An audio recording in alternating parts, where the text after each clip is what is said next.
నుంచి మళ్ళీ మైండ్ మార్చుకోగా అయ్యో తప్పు చేశానని ఫీల్ అవ్వగా అలాంటిదేమైనా ఉంటే ఇప్పుడే చెప్పారు.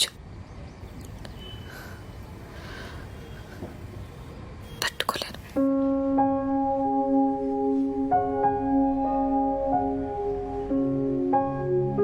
నన్ను పెళ్లి చేసుకుంటావా?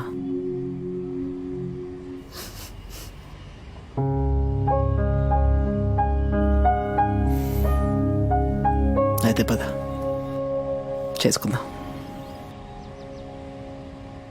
పద. వాట్ ఇప్పుడేనా? అవును అంజలి, చాలా సీరియస్గా మాట్లాడుతున్నాను. నాకు ఈ క్షణం నుంచి నీతోనే ఉండాలనుంది.